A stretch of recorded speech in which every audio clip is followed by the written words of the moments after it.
They look fine on the outside, calm, unbothered, almost relieved. But no contact is doing something to them they never prepared for, because silence doesn't punish the person who feels deeply first. It destabilizes the person who avoided feeling altogether. When you went no contact, you didn't disappear from their life. You removed the emotional structure that kept them regulated without them ever admitting it. And that's why the impact doesn't show up immediately. Avoidant and narcissistic personalities are experts at suppressing discomfort. They've spent years training themselves to detach, distract, and deny. So in the beginning, your absence feels like relief to them. Less responsibility, less emotional demand, less vulnerability. But what they don't realize is that you were quietly holding together a system they depend on, but refuse to acknowledge. No contact removes access, not attachment. And that distinction is everything. The person who loved deeply feels the rupture right away because their nervous system was bonded. They grieve early, they ache early, they question themselves early. But the avoidant X doesn't process loss in real time. They process it when their usual coping mechanisms stop working. When distraction no longer numbs, when new attention doesn't regulate, when control quietly slips out of their hands. Your silence creates a psychological vacuum they can't fill with avoidance alone, and that's when the destabilization begins. What looks like them moving on is actually dissociation. They aren't healed, they're buffered. They keep busy, stay entertained, stay surrounded, anything to avoid sitting with the one thing they fear most: emotional exposure. But no contact removes their ability to externalize that discomfort onto you. There's no argument to provoke, no reassurance to withdraw from, no emotional reaction to manage their internal chaos. Without your presence, there's no mirror to stabilize their identity. And for someone with avoidant or narcissistic traits, that's deeply unsettling. At first, they don't miss you. They miss the regulation you provided without asking for credit. They miss how your presence absorbed their anxiety, their uncertainty, their self-doubt. You were the emotional anchor they never thanked and never protected. And once that anchor is gone, the nervous system starts searching. That's why the impact of no contact hits them later. It arrives quietly, subtly, in moments of stillness they don't know how to sit with, in the silence between distractions, in the realization that the version of you who once waited, explained, and stayed no longer exists. This is the part no one tells you. No contact doesn't work because it's a tactic. It works because it removes the unconscious emotional labor you were performing. It exposes the imbalance that was always there. And the avoidant X isn't prepared for that exposure. They built their identity around distance, not accountability, around control, not connection. So when you stop reaching, stop reacting, and stop offering access to your emotional world, it forces them to confront something they've avoided their entire life. The internal void they thought you would always be there to fill. You feel the pain first because you're capable of feeling. They feel it later because they've run out of ways to avoid it. And by the time it reaches them, you're already becoming someone they can no longer reach. Avoidants don't move on. They dissociate and call it healing. What looks like strength, independence, or emotional maturity from the outside is often just a well-practiced shutdown. When an avoidant or narcissistic X appears to bounce back quickly, it isn't because they processed the relationship or found closure. It's because they turned the volume down on their emotional system and walked away from the discomfort. Avoidant personalities are wired to associate closeness with threat. So when a relationship ends, especially one that required vulnerability, their nervous system doesn't grieve. It goes into self-protection mode. They suppress, they minimize, they rationalize.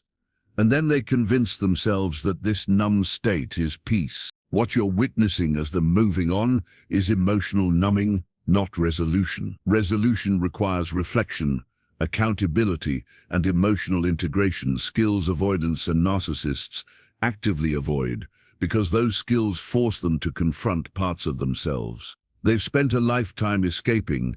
Instead of sitting with the loss, they fill the silence. They stay busy, they overwork. They socialize excessively, they jump into new connections that feel light, effortless, and emotionally shallow. Distraction becomes their coping strategy, and the absence of pain becomes proof in their mind that they're healed. But numbness is not healing. It's a pause button, not an ending. Avoidants replace connection with stimulation. They don't ask, why did this relationship fail? They ask, how can I stop feeling this? And that distinction matters, because when you replace connection with distraction, nothing is resolved. It's just postponed. The unresolved emotions don't disappear. They go underground. They wait. And the moment life slows down or control is threatened, they resurface.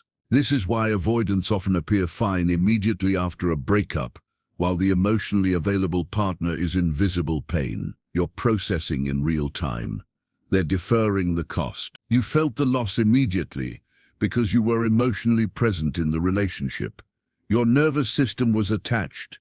You invested. You hoped. You tried to repair. So when the bond breaks, your body recognizes it as a rupture. Grief shows up early for people who actually felt the connection. But avoidants don't experience loss the same way. They experience relief first. Relief from emotional expectation. Relief from intimacy. Relief from being seen too closely. In those early stages, your absence feels like freedom, not loss. And that's why their pain is delayed. They feel it when control is gone. Avoidant and narcissistic dynamics are not built on intimacy. They're built on access. Access to your attention. Access to your emotional availability. Access to reassurance, validation, and regulation, without having to offer the same in return. As long as they have access, they feel safe.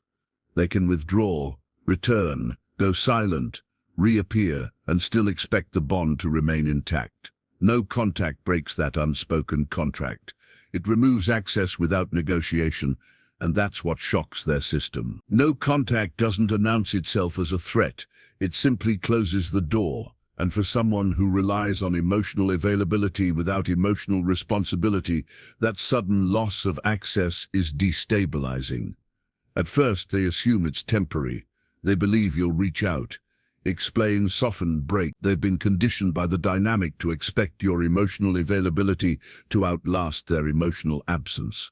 But as days pass and your silence remains consistent, something shifts. Control quietly erodes, and that's when no contact begins to work on them. They don't miss you in the way you miss them. They miss the position they held in your emotional world. They miss knowing they could pull away and still be central. They miss the safety of knowing you were there to stabilize their uncertainty. When that safety disappears, their coping strategies start to fail. Distraction loses its effectiveness. New attention feels hollow. Superficial connections don't regulate them the way your emotional depth once did. And slowly the illusion of moving on begins to crack. This is when the delayed processing begins. Not because they suddenly become emotionally insightful, but because they're forced to sit with the internal discomfort they've been outsourcing. They start replaying conversations they once dismissed. They notice the absence of your energy in ways they didn't anticipate. Not dramatically, quietly. In moments of stillness they don't know how to handle. The grief they avoided at the beginning shows up later, often disguised as irritation, restlessness, or obsession. What's important to understand is that this isn't growth, it's consequence. Avoidance and narcissists don't process emotions when it's healthy to do so. They process them when avoidance no longer works. And by the time they reach this phase, you're already ahead. You've cried, you've reflected, you've questioned your patterns. You've begun rebuilding your sense of self without their approval. While they were numbing, you were healing. While they were distracting, you were integrating. No contact accelerates this divergence. You move forward because you're doing the emotional work. They feel stuck because their identity depended on maintaining access without vulnerability. And once that access is gone, they're left with the one thing they tried to avoid the entire time themselves. That's why no contact hits them late. It's not because they didn't care, it's because they didn't know how to care without control. And by the time they finally feel the weight of the loss, the version of you who once waited, over-explained, and stayed emotionally available at your own expense is already gone. It's not that they miss you, it's that you stopped reflecting them. That distinction is uncomfortable, but it's the truth no one explains when you're dealing with avoidant or narcissistic dynamics. When you went silent, you didn't just remove your presence, you removed the mirror they used to see themselves through. Narcissistic and avoidant personalities don't maintain a stable internal sense of self. Their identity is externally regulated. They rely on reactions, validation, attention, and emotional engagement from others to feel real, grounded, and in control. You weren't just someone they loved or were attached to. You were someone who reflected their importance, their desirability, their power. And when that reflection disappears, it creates a wound that doesn't heal with distraction. Your silence triggers narcissistic injury because it threatens the illusion they've built about themselves. Narcissistic injury isn't about heartbreak, it's about the collapse of a self-image that depended on external reinforcement. When you stop responding, stop explaining, stop reacting, they're forced to confront something deeply destabilizing, the version of themselves that exists without your emotional investment. And for someone who avoids introspection, that confrontation feels unbearable. They can no longer outsource their self-worth to your attention. They can no longer regulate their insecurity through your reassurance. And they can no longer maintain the fantasy that they were unaffected or superior in the dynamic. This is why silence is more powerful than confrontation. Arguments still provide engagement. Pleading still offers reflection. Even anger confirms relevance. But silence removes the mirror entirely. It communicates without words that they are no longer central to your emotional world, and that's what injures them. Not because they suddenly realize how much they loved you, but because they realize how much they depended on you to feel whole without ever admitting it. Your absence exposes the emotional labor you were performing quietly, consistently, and without recognition. They're forced to face a version of themselves you used to stabilize, a version that is anxious, fragmented, and uncertain. When you were present, you absorbed their emotional volatility. You smoothed over their inconsistencies, you tolerated their withdrawal, you made sense of their contradictions. You gave meaning where they avoided accountability. Without you, there's no buffer between them and their inner chaos. And that's where the real discomfort begins. They can replace attention. They can find new faces, new conversations, new admirers. Attention is easy to acquire, but they can't replace regulation. Emotional regulation requires consistency, attunement, and emotional availability. Qualities avoidance and narcissists seek, but struggle to provide. You weren't just a partner, you were a stabilizing force.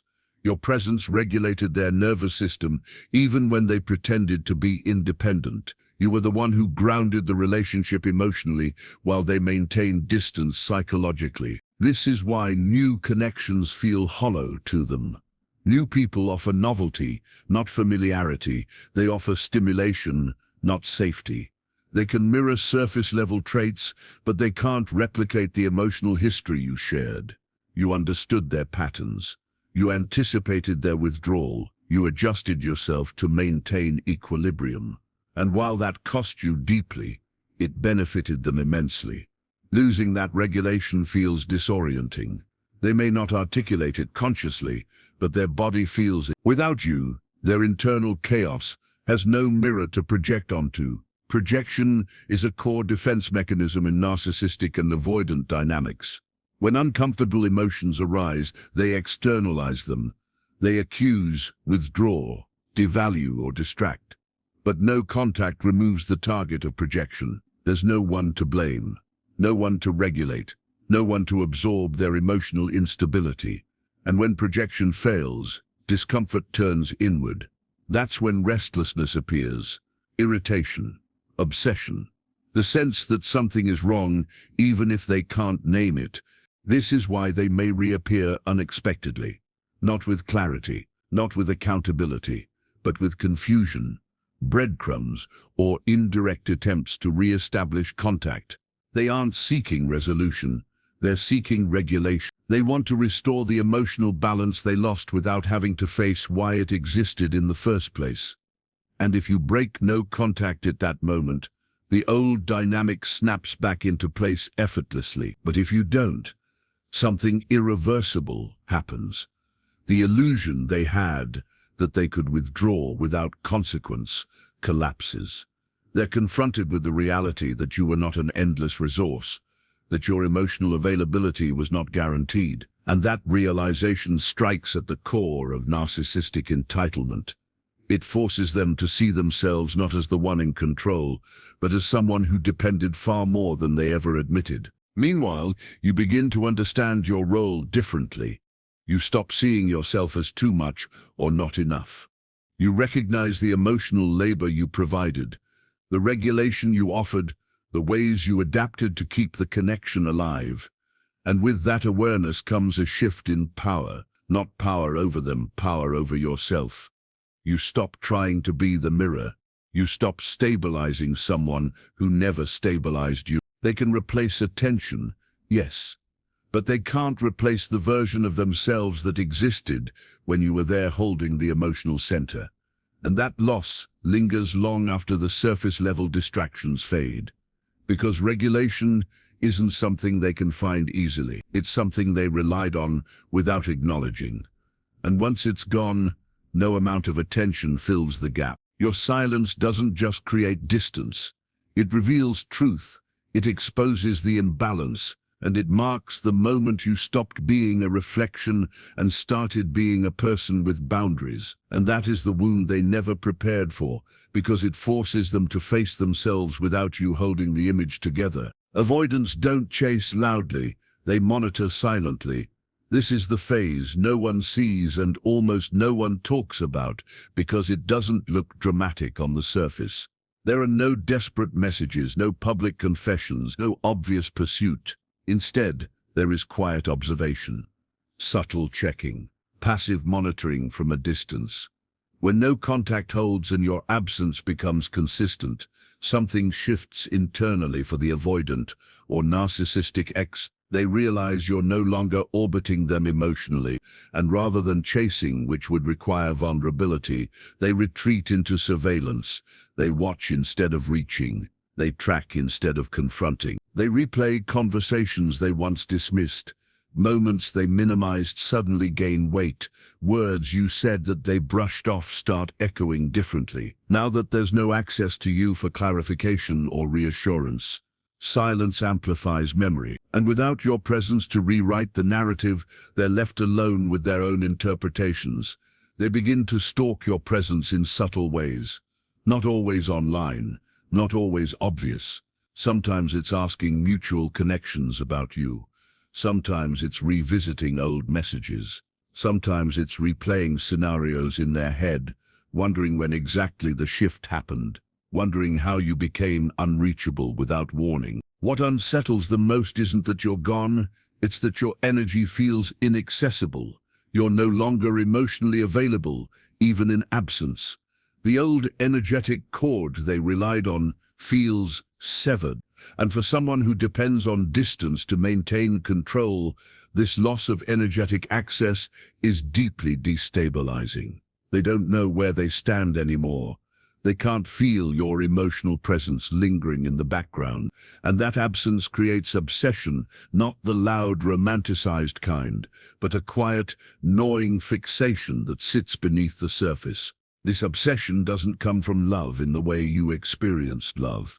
It comes from disrupted attachment patterns, from the loss of predictability, from realizing that the dynamic no longer centers them. They start questioning their assumptions, not out of growth, but out of confusion. They believed they could withdraw indefinitely and still retain significance in your emotional world.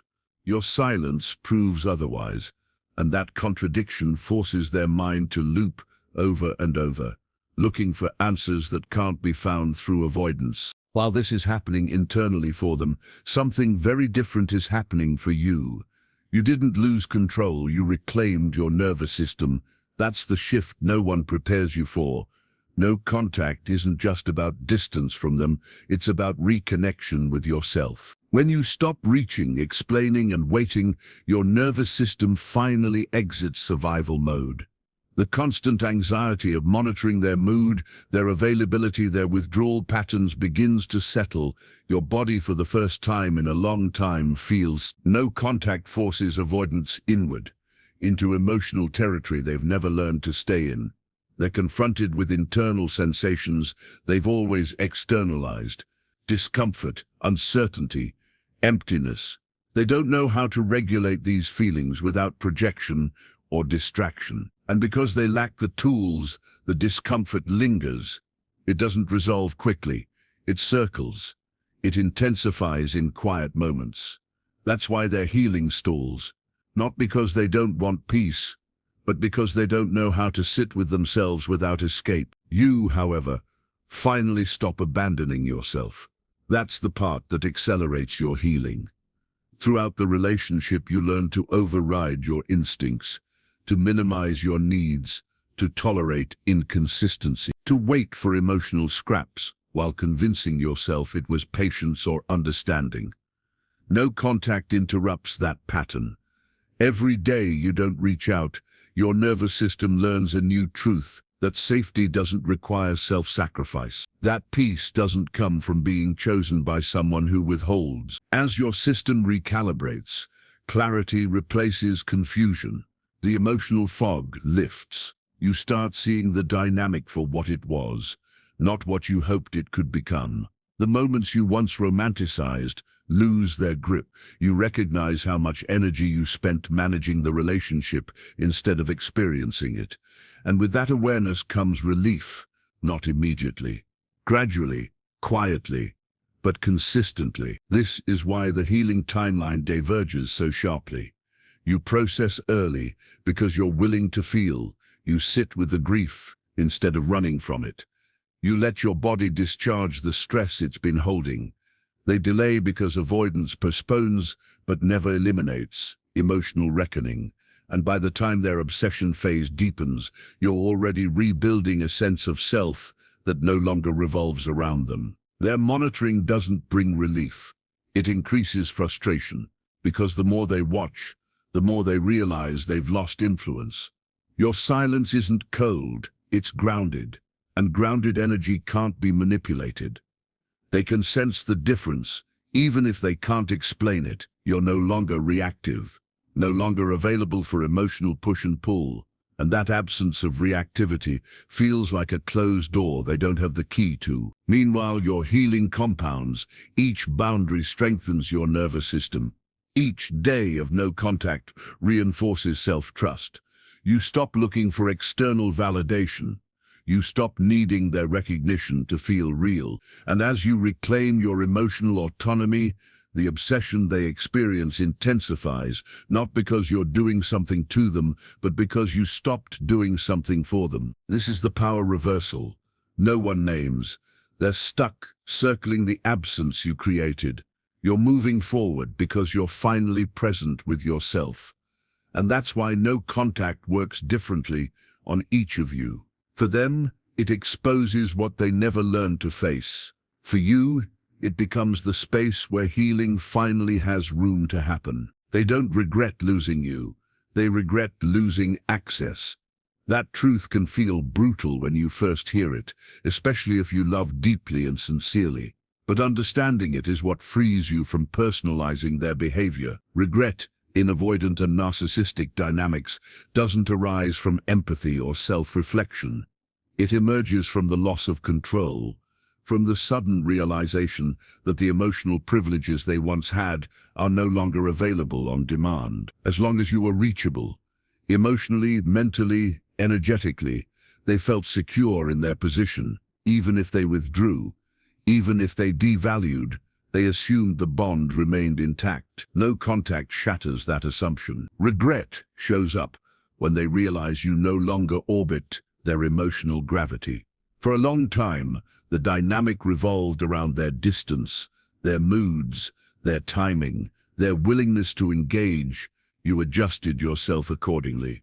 You waited. You paused your life emotionally while hoping for clarity. That orbit gave them a sense of centrality without responsibility. They didn't have to show up consistently because your emotional availability compensated for their absence. But the moment you stop waiting, the gravitational pull weakens, and when it disappears entirely, they feel it. This is when regret quietly enters the picture, not as longing, but as disorientation. They notice that you're no longer predictable. You're not responding the way you used to. You're not emotionally stationed where they left you. That realization unsettles them because it contradicts the narrative they relied on, that they could come and go without consequence. Regret isn't about missing your voice or your presence. It's about realizing the system they depended on no longer exists. They may not express this regret openly. Avoidants rarely do. Narcissistic personalities often mask it with indifference or superiority. But internally, there's a recognition that something valuable slipped out of their control. They sense that the dynamic has changed, even if they don't understand how or why. And that confusion is uncomfortable, because it forces them to confront a truth they've avoided. That access to you was not unconditional. The moment you stop waiting, the dynamic collapses. Waiting was never neutral. It was the invisible pillar holding the imbalance in place. While you waited, they retained the upper position. They could withdraw without losing relevance. They could delay without risk. Your patience kept the hierarchy intact. But when waiting ends, the structure falls. No contact doesn't just create distance. It removes the reinforcement that sustained their power. This is the identity shift most people don't recognize while it's happening. You move from being the emotionally available one to being the unavailable one, and that reversal disrupts the entire dynamic. No contact flips the hierarchy. They're no longer the one who withdraws. You are. And because they built their sense of control around being the one who could pull away, this reversal feels destabilizing. It removes their advantage. Power in these dynamics was never about dominance. It was about positioning. Whoever cared less, or appeared to care less, held the upper hand. But no contact introduces a different kind of power. Grounded disengagement. You're not withdrawing to provoke. You're not disappearing to be chased. You're simply no longer participating. And that neutrality is what collapses the game. There's no move they can make that restores the old pattern without your cooperation. As this shift settles in, they begin to realize that you're no longer emotionally accessible in the same way, even if contact were to resume. Your energy has changed. You're not waiting to be chosen. You're not orienting your emotional world around their availability. That's what triggers their regret. Not because they suddenly understand the depth of what they lost, but because they sense they can't re-enter the dynamic on the same terms. Meanwhile, something important happens within you. You stop measuring your worth by their attention. You stop equating silence with rejection. You begin to see how much emotional power you handed over by waiting, and with that awareness comes self-respect. You recognize that your time, energy, and emotional presence are not placeholders. They're valuable. And once you embody that truth, the dynamic can't revert to what it was. This is why attempts to re-engage often feel different when they happen later. They may reach out with curiosity, confusion, or indirect messages, but the hierarchy no longer favors them. You're not eager. You're not reactive. You're not seeking reassurance. And that lack of emotional dependency alters the interaction completely. They feel it, and they know it. The power reversal isn't loud. It doesn't announce itself. It unfolds quietly as you detach from the role you were playing, the role of the one who waits, hopes, and adapts. No contact gives you the space to step out of that identity and reclaim your center. And once that happens, the dynamic collapses because it was never built on equality. It was built on imbalance. They regret losing access because access allowed them to avoid accountability. It allowed them to withdraw without losing connection. It allowed them to feel important without being present. When access disappears, they're left with the reality of their choices, and whether they face that reality or continue avoiding it, the outcome is the same. You're no longer orbiting them. That's the shift that matters. Not whether they regret it, not whether they understand it, but that you stop waiting. And in doing so, you step out of their gravity and back into your own. You weren't forgotten. You were finally felt. And that's the real reason they can't move on. Because you weren't just someone they could take or leave. You represented something they never learned to create inside themselves: safety without control. You offered presence without demands, love without manipulation, and stability without needing to dominate. And when you withdrew, you didn't punish them. You removed the emotional environment they relied on to avoid feeling. That's why no contact doesn't just create distance, it exposes truth. It shows them that the connection they had was never about intimacy. It was about access. It was about control. It was about being able to return whenever they wanted, without having to be responsible for the emotional consequences. And once that access is gone, distraction stops working. Because distraction is only effective when you can avoid the pain. But you can't avoid the pain of loss when you realize the person you relied on is no longer available. You can't escape the discomfort of being alone with yourself, and that's why your absence is the most powerful mirror they've ever faced. So if you're watching this and you're in no contact, know this: you're not being cruel, you're not being petty, you're not doing it to hurt them. You're doing it to protect yourself. You're doing it to reclaim your energy, your peace, your life. And in the process, you're forcing them to confront a reality they never prepared for, that they were never the center of your world. They were just a part of it. You didn't disappear. You evolved. You healed. You became someone they can't reach anymore. And that is the true power of no contact.